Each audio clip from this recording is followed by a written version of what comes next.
Good morning, and welcome to day 155 of F260 at First Baptist Meridian. Today we look at the Gospel of John, chapter 1, and John is our last gospel or latest gospel, both in its canonical order where we find it in our Bibles. It's Matthew, Mark, Luke, and John, and it's probably the latest to be written of the four Gospels that we have in our Bible. And just like the other Gospels, I want to show today, and I really want to just camp out on the first 18 verses of John. If I felt like I couldn't fit everything in with a passage in the Old Testament, that problem is only heightened now that we're in the New Testament. But I want to show how John also situates Jesus as the fulfillment or climax of the Old Testament story and the expectations that were left unresolved when we got to the end of the Old Testament. You see that a couple of ways in the first 18 verses of the Gospel of John.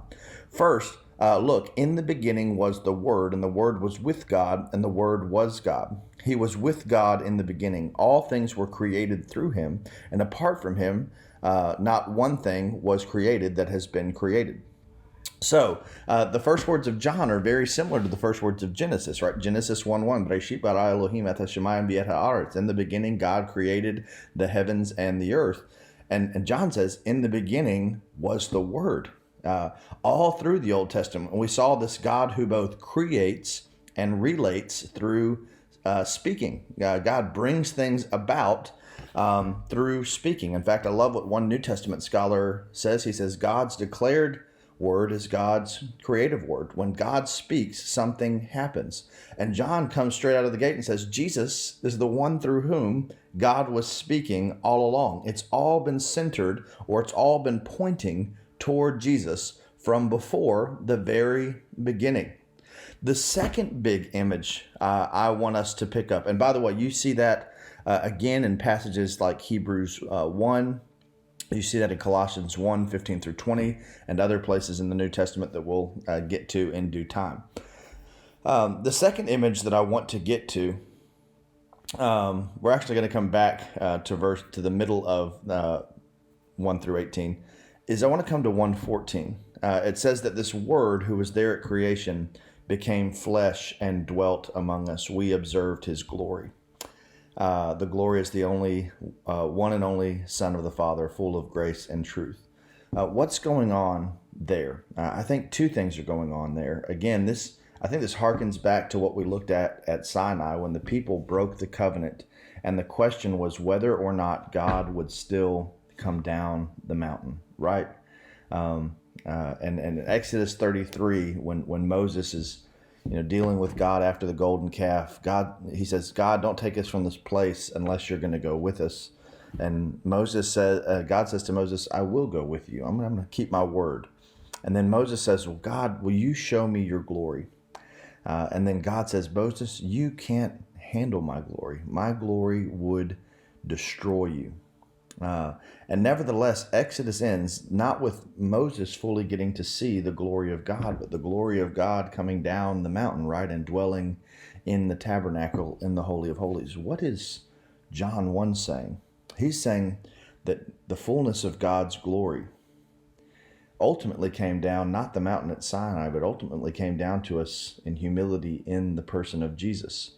In fact, he uses this Greek verb, iskenosin, dwelt among us. Skenos is Greek for tabernacle. The Word became flesh and tabernacled among us.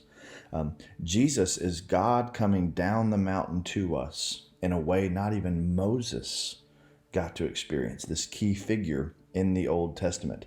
And we beheld his glory. We got to look on something that not even Moses did. What a powerful, powerful thought. And again, I think this is so significant because when we looked at the end of the Old Testament, they had rebuilt the temple, but they never said, they were still hoping that God's glory would come down and dwell among them once again. That doesn't happen until Jesus, and it happens to a greater degree than it had ever happened before. And that's why John can say in 1:18, for no one has ever seen God, right? Moses didn't get to look on him. And he's been talking about Moses in preceding verses. He can say that the law was given through Moses, but the fullness of grace and truth came through Jesus. Why? Because Moses didn't get to see God face to face. No one has ever seen God, but the one and only Son, who is himself God and is at the Father's side, he has revealed him. In seminary, you learn this term exegesis, which means to come to a text and to study that text, ponder that text, pray over that text, and bring out all the meaning that is there to bear for understanding and speaking about the text with others. That's the Greek verb that's there in John 1:18. It says that Jesus has exegeted God. The fullness of who God is in the fullness of Jesus Christ, who walked among us. And I think that's what makes a few verses in the middle of the passage all the more tragic. It says that Jesus was in the world, he was in the world, and the world was created through him, and yet the world did not recognize him. He came to his own, and his own people did not receive him. But to all who did receive him, he gave them the right to be children of God, to those who believe in his name, who were born not of natural descent, or of the will of the flesh, or of the will of man, but of God. Sadly, so many of the very people that were waiting on a Messiah missed Jesus. And sadly, so many people who have heard the gospel fail to recognize Jesus as Savior and Lord. But to whoever calls on his name, they will be saved. There's so much more we could say from these verses and from John 1 as a whole, but we're out of time for today. So keep reading, reflecting, responding, and I'll see you next week. God bless.